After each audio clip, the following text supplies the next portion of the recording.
Hi. So I'm having a very bad hair day. Normally, I would have my hair trimmed and made more manageable, but as you know, we can't go anywhere. So one of these days, I might show up with a baseball hat on. I have plenty of those. So anyway, enough about me. I hope you're okay. We're going into one more days and needing to be more and more creative about our time.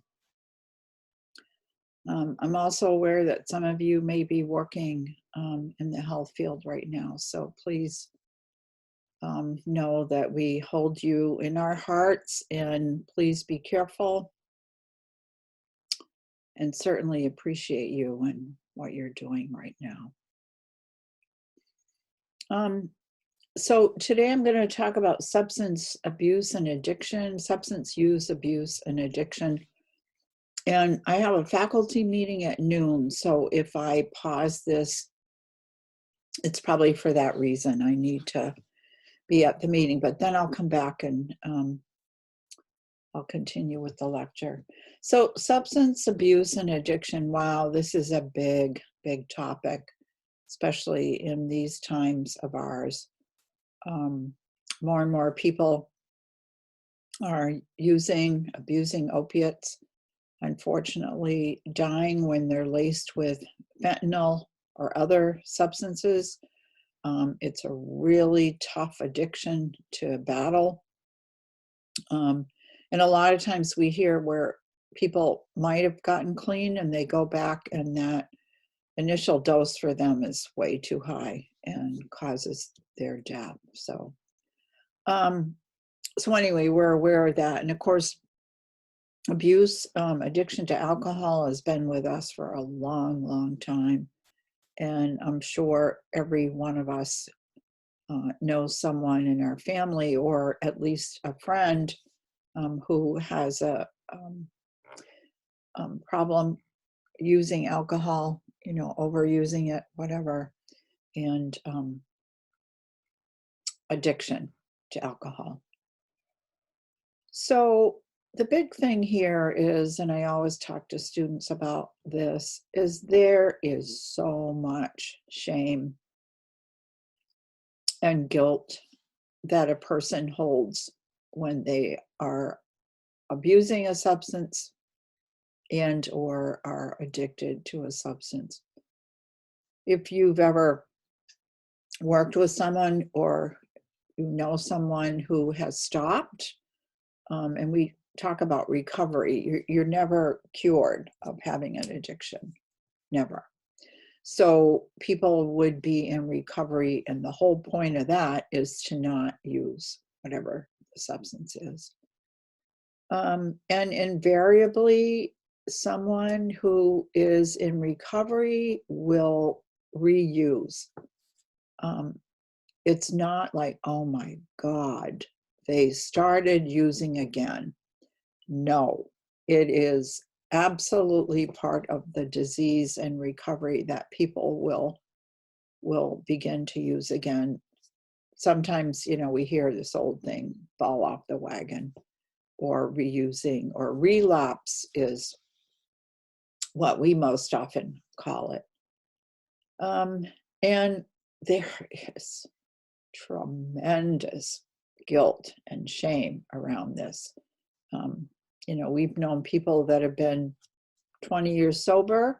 Something might be a kindling piece in their life, maybe a loss or some other big stressor, or maybe nothing.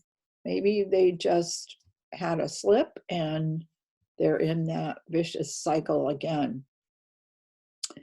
And they'll say to you, I have been sober for 15, 20 years. I can't believe it. I can't believe I did this to myself again. And so for me and for people that work with this in terms of a specialty, it's like, I'm sure you have a lot of regret about this, but this is part of the illness that people experience relapses.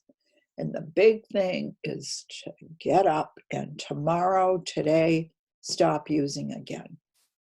Because, for all of us, and I know for you too, there's a day that didn't go well, that you made some mistakes, that you did something you really regret or you were ashamed of.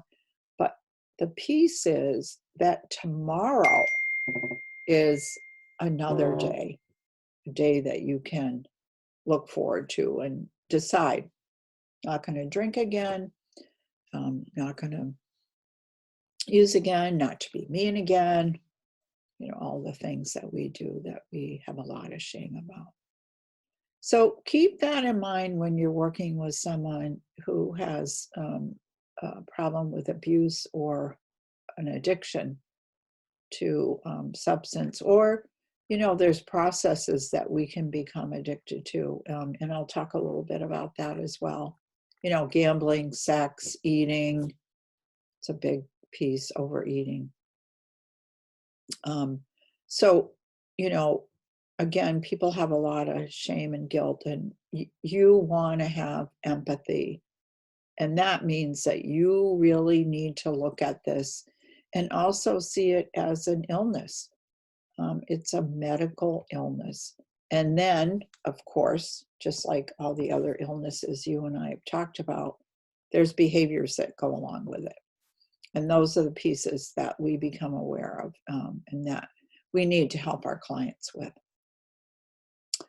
Okay, so substance abuse and addiction disorders, what are they? They're not disorders of choice. I've said before in class, like, you have a stressful week and friends like, let's go out for pizza and a beer, and it's great and it's relaxing, and it's something you look forward to. And then from there, you get up the next day and do things and study or whatever you need to do, be with your family or go to work. You're fortunate in that you can go and have a drink and not be addicted to substance. So it's very unfortunate for people, especially around alcohol. And I'm not talking about opiates and things like that in terms of, using it and being fortunate enough to not get addicted. Although, I kind of take that back, because when we talk about that, a lot of times we used to get opiates to help us with pain, and especially dentists would give out, like a month's worth of hydrocodone or oxycodone or OxyContin. And then, some people just immediately, their bodies just become dependent on that medication. So for those of us, especially in, having a drink, excuse me, somebody keeps calling me, excuse me. Sorry, that's certainly part of this being at home. Everybody is calling, I think too, because it's getting to be a lengthening process that we're all trying to be in touch with each other. So sorry. So let me go back to shame and guilt. Absolutely goes along with addiction. So, this is where we're very clear that people won't admit that they have an issue with a substance or with a process of, again, gambling or other overeating, other kind of process addictions. The big defense mechanism is denial. I always talk to students about it. It's this big, thick brick wall. And our job, our goal, first of all, is trying to point out to that person that we think they're misusing or abusing a substance and are concerned that they may be addicted to that substance. Now, people will say, oh, no, I just go out Friday nights, I get hammered, I've got a hangover the next day and I go to work, and or, it's Sunday or I've drank all weekend, but by Monday I don't drink at all. Or people that are drinking throughout the day or can't go a day without having drinks. And of course, going along with that is we build up a tolerance to that substance.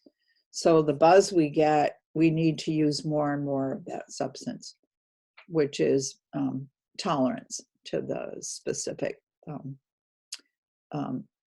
substance that we are addicted to. So, and people will often use other defense mechanisms to push you away mostly, and to defend that they're using or that they are drinking or whatever the piece is. All of this is on a slide too, a slideshow, on your slides for substance abuse and misuse. So, big thing, so that it helps us not judge people, is it is a complex brain, complex disease of the brain, regardless of the consequences.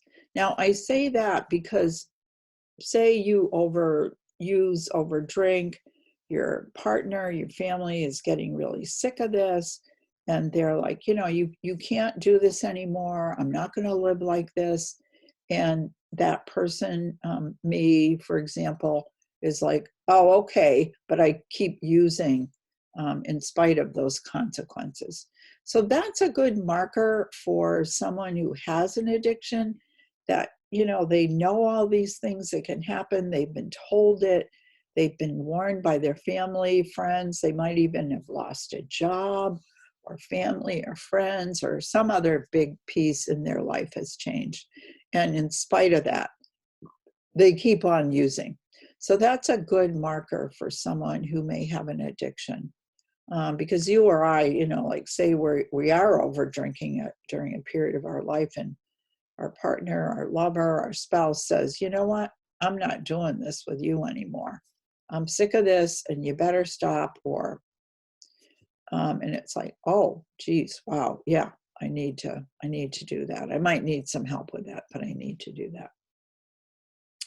So craving, seeking, using, continuous use actually results in brain changes.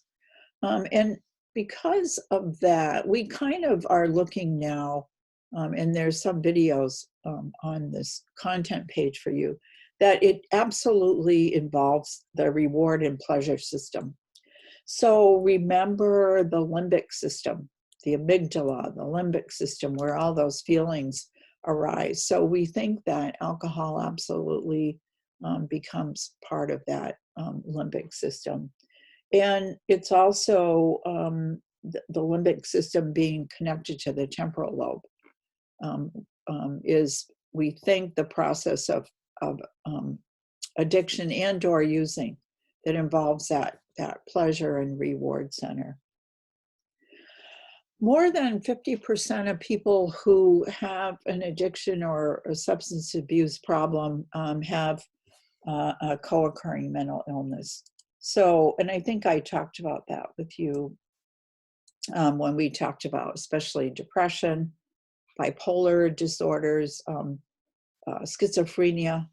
People will often drink alcohol, although I think I mentioned that a big piece for them is nicotine, and they have a dependence on that. More than 9% of our US population have substance abuse disorders, and that might even be a low estimate because, again, people won't always report that, so we don't always know that. Researchers theorize that 40 to 60% of people who are abusing or who have an addiction to substance are at risk because of genetics. So again, you're a young adult, you can finally drink and you drink, and unfortunately, genetically, you may be someone who can't drink. I sort of use the metaphor, for some it's a poison, whereas for some, it can be enjoyable and looked at socially and celebrations and, a way to relax at times. And I'm not encouraging anyone to start using any substance or drinking, but, in our culture, it's socially acceptable to go out and have a drink. I mean, look at all the different places that are built around that. And, I wonder with COVID, what it's like for people that have to drink or who are trying to find enough alcohol to use. And again, 68% of persons with mental illness and substance have at least one medical disorder. And I'm sure anecdotally that there's a lot of consequences of drinking, of alcohol abuse and use, and also the other substances can take a terrible toll on a person's physical health. So addiction is a primary and chronic disease. It involves reward, memory, motivation, brain circuitry, and also has neurobiological, psychological, and social cultural factors. So the behaviors then, again, when we're looking at mental illness, it's like, we define the illness and then what are the behaviors that we see? So with someone who's addicted to any substance, it's compulsive seeking. It's, constantly trying to find that substance, using in spite of the harmful consequences. So that's a big key factor that we know now. So what are the categories of addictive substances? What are they? What creates this pleasure and response from the limbic system and the temporal lobe? And the piece, I think, too, that goes along with this is, and there's some evidence of the dopamine, the neurotransmitter dopamine becomes very involved in that pleasure and reward center. Alcohol, caffeine, cannabis, hallucinogens, inhalants, opioids, sedative hypnotics, stimulants, tobacco products, and also, should be in here, benzodiazepines absolutely can become abused, and a person can develop an addiction to those. That's why we're always so careful about be sure not to drink or use any other CNS depressants when taking the benzodiazepines. Behavioral addictions, in other words, the process, we call them process addictions and compulsions. So gambling. And, going to the casino is fun. You take a little money, you decide how much you're going to spend. The bells and whistles are fun. People that run these places know how to grab you and keep you tight to them. So internet gambling is another one. And, I've known people that spend hours, especially at nighttime, and do internet gambling and have made a lot of money. So think of that. You go on and gamble, you're making a lot of money. You don't even have to go to work per se. You're at home, in your own home, and people can make money. So that can absolutely become an addiction. How do you stop doing that when that reward is there? The use of social media, Facebook, Twitter, I get that. There are times I sit with my phone and it's like, oh, I think I'll look on Facebook again and see what my family or friends are doing. Oh, I should check in. Oh, let me get up and see if there's anything new. Did I get any kind of message? So on and so on. Shopping, we know people that are compulsive shoppers. Can't stop. You know, you might have a friend, you've gone into their home and they open up their closet and they have clothes with price tags on them and so on and so on. People that hoard, hoarding is considered an anxiety disorder, but to me it's also an addiction. Really struggle with not going out and buying more. You know, people who go to tag sales, lawn sales, garage sales, Goodwill, any other kind of used item stores, and just go in for the hunt. You know, they call it the hunt. I certainly know that. My family is very keen on antiques, so going in and, being able to find something that I know is an antique, I really have to be careful with that. So what happens is you overspend and then you feel guilty and, you know, it's like, why did I pick that up? I've got 5 of these already. So, and some of you may know this, it might not be extreme, but it's like, oh, geez, you know, I have to go, I have to go. Hi, Mom. Hi. This is wacky, isn't it? Yeah, it is. Yeah. Yeah, it is. Crazy. Mm-hmm. Oh, I think that was still recording. Oh. Shoot. All right. Oh, Bye. bye.